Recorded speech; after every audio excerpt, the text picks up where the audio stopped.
Vite pour arriver rapidement au sujet qui, nous intéresse aujourd'hui.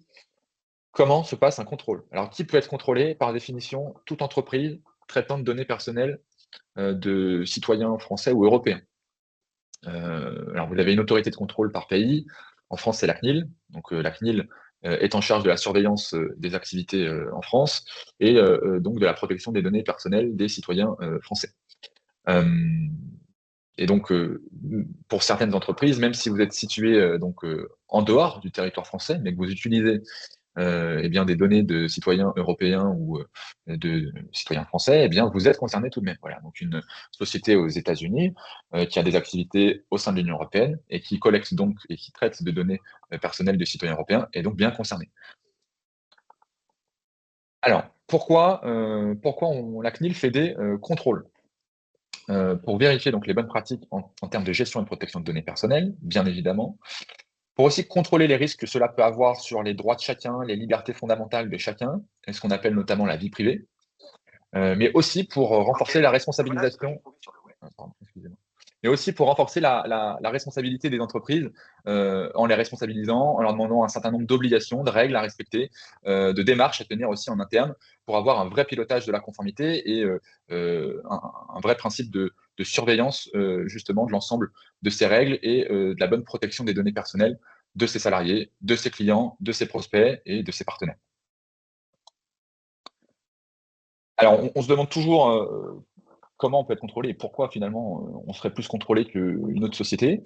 Pour vous partager, les contrôles proviennent, généralement de plaintes qui peuvent être déposées, hein, sur le site de la CNIL, ou bien par téléphone, de signalements donc, des signalements qui peuvent provenir, de la part de vos clients ou de prospects, parce qu'ils seraient en effet, mécontents de vos pratiques en termes de gestion de données. Donc ça peut, cas très concret, on a vu des sociétés, se faire sanctionner, parce que des prospections commerciales n'étaient pas faites dans les règles et donc, au bout d'un moment, certaines personnes étaient excédées, d'être contactées, et bien, cela a débouché sur des contrôles et des sanctions.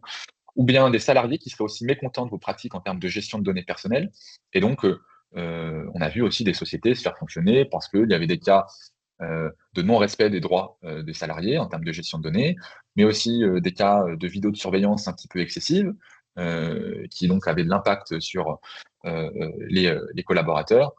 Ça peut être aussi, des non-conformités sur, vos sites web, qui collectent des données, de manière, illicite, peut-être sur, au travers de cookies, de traceurs, ou de mauvaises politiques d'information. Donc tout ça peut déboucher sur des plaintes de la part de vos clients, de vos prospects, de vos salariés. Ça, c'est une des grandes, sources de voilà, de risque de contrôle. Vous avez aussi des thématiques qui sont définies chaque année, des thématiques prioritaires de contrôle. La CNIL définit des grandes thématiques sur lesquelles elle va intensifier les contrôles, en 2025. Elle a fait la même chose depuis 2018. Donc chaque année, elle a défini des nouvelles thématiques prioritaires. Prioritaires pourquoi? Parce qu'il y a de forts enjeux dans l'actualité du moment. Donc on ira voir notamment quelles sont les grandes thématiques prioritaires de l'année 2025. Par contre, ne, ne, ne faites pas cette erreur de penser que la CNIL ne contrôle que ces thématiques prioritaires. Ce sont des focus sur lesquels elle va porter davantage d'attention et elle va renforcer ses actions.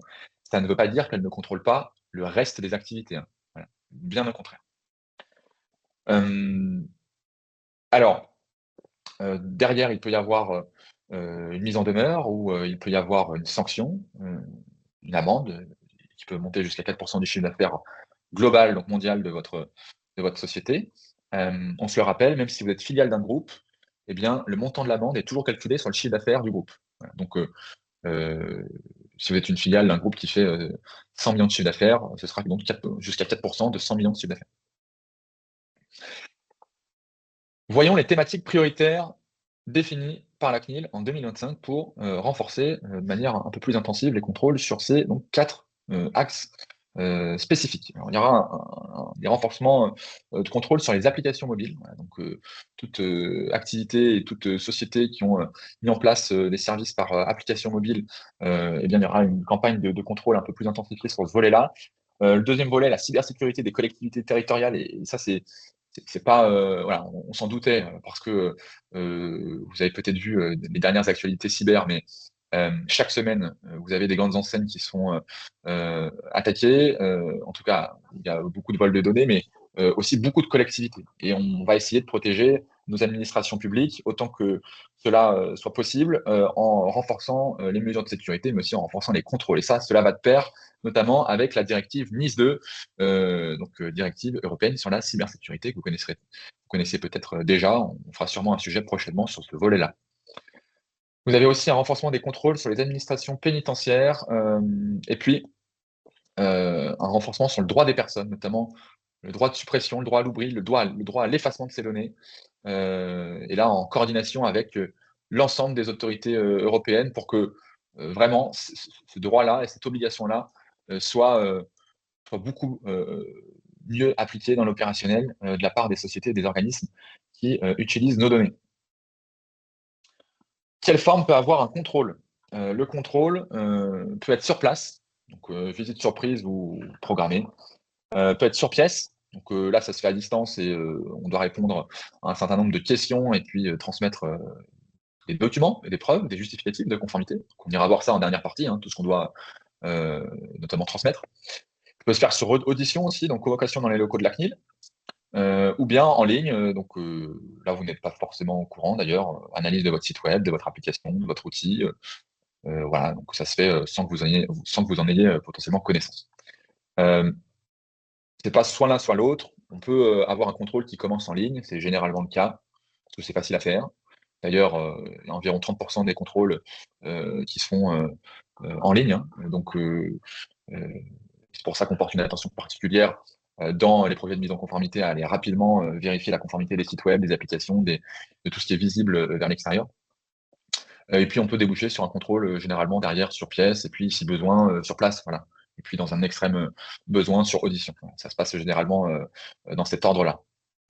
En cas de contrôle sur place, la CNIL peut venir dans vos locaux, donc sans prévenir, vous n'avez pas le droit de refuser, bien évidemment. Et puis avoir un recours à la force publique en cas de refus et d'obstruction. On vous demandera évidemment tous les documents et justificatifs, donc on vous fera la liste et on ira voir tout ça ensemble sur la dernière partie du webinaire. Et puis, vous, quels sont vos droits dans tout ça?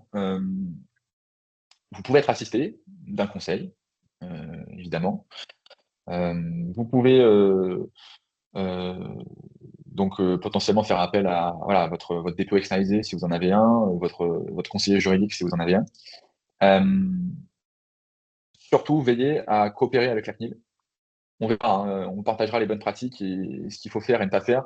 Mais coopérez avec la CNIL, ne soyez pas réfractaires, jouez le jeu au maximum de la transparence, du professionnalisme, et ne bloquez pas l'autorité de contrôle parce que ça ne sert à rien. Voilà, ce sera contre-productif et ça ne vous attirera que des ennuis supplémentaires. Alors, comment se déroule généralement un contrôle sur place? Bon, il y a un moment de présentation de l'équipe de la CNIL qui vient sur place avec la présentation de la mission qui va être faite, des différents entretiens avec votre direction générale, le délégué à la protection des données et puis les responsables de service qui seront mis en place justement pour poser un certain nombre de questions et tout simplement faire un audit de vos pratiques.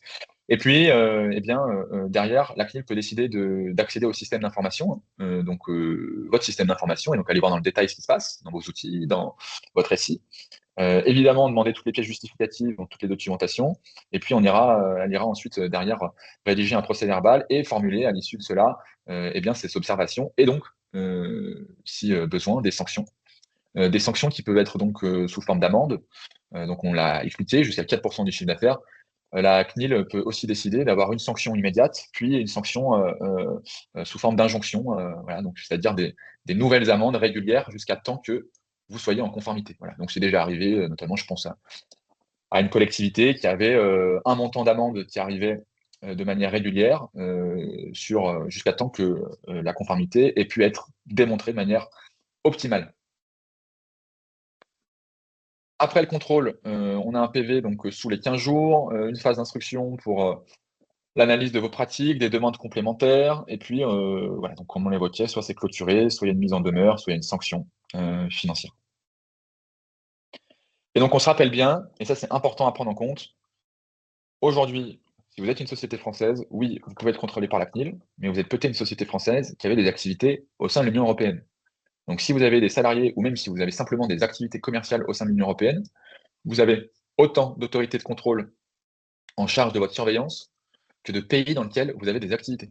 Voilà. Donc si vous avez des activités en Italie, en Espagne, et que vous êtes une société française, eh bien, vous avez 3 autorités de contrôle qui sont en charge de votre surveillance, l'autorité italienne, l'autorité espagnole et l'autorité française. Voilà. Donc ça fait aussi une démultiplication des risques de contrôle. Donc cela est à prendre en compte et on le rappelle parce que bien souvent, c'est oublié. Et certains dirigeants ou responsables de ce sujet-là n'en ont pas toujours conscience de prime abord et c'est un rappel qu'on vous fait, évidemment. Je pense qu'on peut conclure sur cette première partie pour vous voilà, avoir mis en perspective comment peut se passer un contrôle et surtout voilà, qu'est-ce que ça implique pendant et après. Je vous propose qu'on aille voir